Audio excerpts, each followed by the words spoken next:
Hi everyone, I'm GT. Today I'm going to talk about one of my old cars. It was a 2007 model LS2 VE Club Sport. Bought the car in 2012, sold it in 2018. This is what it originally looked like, but I like the look of the E2, so I decided if I get the parts for cheap that I'd update it, and it ended up looking a lot like this.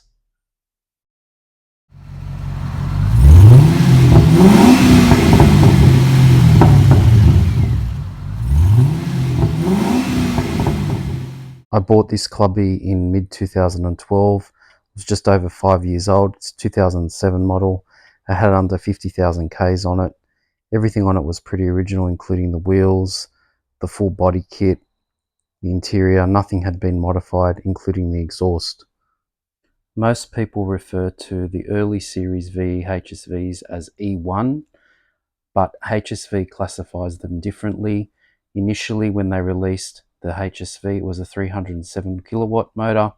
It was a 6 litre, so HSV calls them the LS2 E series. And when they released the updated motor, the 6.2 litre, it was the LS3 E series. The E2 came out on the 9th of the 9th, 2009. The E2 carried over the LS3 317 kilowatt motor, and for the GTS it had 325 kilowatts. The LS2 made 307 kilowatts at 6,000 RPM. The LS3 made 317 kilowatts, a gain of 10, still at 6,000 RPM, but the torque remained at 550 newton meters. The LS2 actually made the torque at a lower 4,400 RPM, whereas the LS3 made the 550 newton meters at 4,600 RPM. This photo is from the racetrack. Later you'll see the car going down the quarter mile.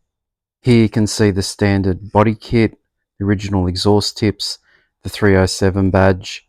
I was able to source the whole E2 body kit, so I decided that I'd convert the outside look of the car to be an E2, including the front bar, back bar, and any other little bits and pieces, including the LEDs, grille inserts, and the bonnet as well. One piece of the puzzle that I took a few months to get was the driver's side LED. I was buying everything secondhand and I didn't want to pay the world for it. I went down to the local wreckers. I was lucky enough to find an E2 that had been burnt out. The left side was completely burnt, but the driver's side wasn't, and I was able to get that LED for $150. Initially, the bonnet had the black inserts on the grille, which was off the Club Sport. I wanted the chrome ones like the GTS. I also put the chrome mirror caps on, as you can see in that photo. One of the other things I really wanted to do was get rid of the 19-inch wheels. They're really hard to clean, and update them to 20-inch wheels. I sort of wanted to keep a HSV look. I was initially going to put some E2 GTS wheels on it, but then I saw the VF Club Sport wheels and I thought they looked really good because they had that chrome look with some black inserts, and I thought that would suit the car. So that's what I ended up getting. I bought them brand new. Here you can see pretty much how it was when I finished with the car.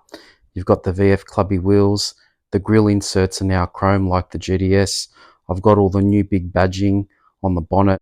I also now have the driver's side LED. On the rear, you can see I've updated to E2 exhaust tips.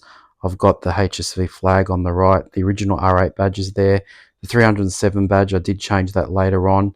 And I've also updated the chrome garnish strip, which is off the Calais. All E2 and E3s had that, so I thought it looked good. But in this photo here, I do actually change the rear HSV badge to the larger E3 badge, but that happened later down the line. The black paint out on the front bumper bar is called the Shockwave. It was on the GTS. I just think it looks really good. That's why I painted it this way. This was my clubby on the left, next to a genuine E2 clubby on the right. These daylight running lamps looked great. I took the clubby to Eastern Creek to try the quarter mile time. Originally, when it was stock with the standard exhaust, I was able to get 13.3. I did a cat back. I was able to get 13.1, which I was also happy with. And then I did an OTR with no tune, and I was able to break into the 12.9s.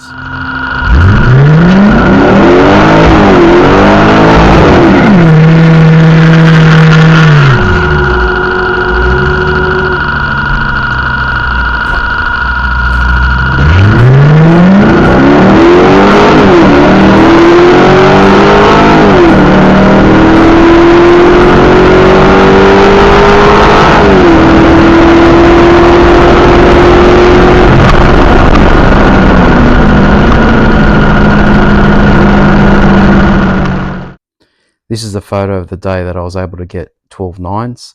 Pretty happy. You can see the OTR there. Got the engine cover off, bonnet open, just to keep it cool in between runs. This is the time slip for the car when I got 12,988, which was the best time I got on the night. On the old scale, I got 109 miles per hour and almost 176 kilometers. The early model clubbies had the Club Sport on the skirt under the doors. I moved it onto the door just like the E2 and E3. My clubby had the optional full leather seats. In the early models in 2007 and some of 2008, HSV was still using genuine leather on their seats. Most car makers in 2008, 2009, unless they're high end, did actually move to vinyl based seats. This was my back seat. It's nice and smooth. The grain isn't consistent on every single piece of leather. And then this seat here is the vinyl based seat that they classify as leather. You can see that it's got more orange peel and it doesn't have that soft touch. This is the front of mine. You can see it's nice and smooth, soft leather. And these two photos are of an E2 with the grainy orangey peely vinyl, which is fake. I always thought the inside of the V was a bit too grey and bland. So I updated the dash with silver strips that are above the glove box and the steering column. They were taken from a VE Senator and I bought them brand new from Holden at the time. They were very similar to the SS ones, but these were just a little bit more shiny. My clubby's center console slides forward over the cup holders. They deleted that from the later models on E2 and E3. It only just went upwards. This car also used the Calais handles, which were actually metal on the early builds. Later on, the Calais, it looked the same, looked like it was metal, but it was plastic. I also added a R8 boot badge onto the inside of the car under the radio, something different. And I also, on the left side, put a VR Club Sport badge on the silver strip. I just thought the car was too plain on the inside. The only time you could see the build number from the inside is when you turn the radio on momentarily, which you can see here. All the LS2 6-litre models had the red instrument lights, whereas the LS3s, they all went to the white lights. I've thrown in a dash pic from an E2 without the modifications I've made, just so you can see the difference in the dash. I think the little things do make a big difference. Mine looked much better. This is the HSV build plate. It was finished by HSV in 2007, but the car was actually built by Holden in late 2006. This is the heart of the car, the motor. It still had the original engine cover. I took off the OTR when I sold the car.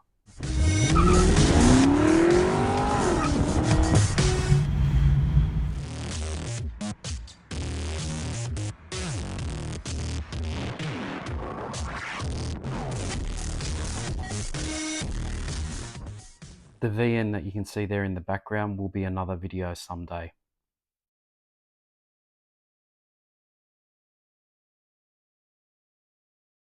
This is what a standard E2, E3 clubby looked like on the outside. And this is what mine looked like. This is a stock E2, E3 clubby. And then this was mine after the updates.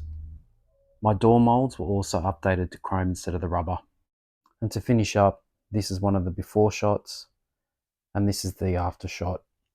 It is a car that I do miss sometimes, but when I sold it, I did sell it so I could buy some older Commodores, and at the time, the prices were quite low for the older Commodores, so I'm glad that I did what I did. I was able to get a few of my other cars with some change.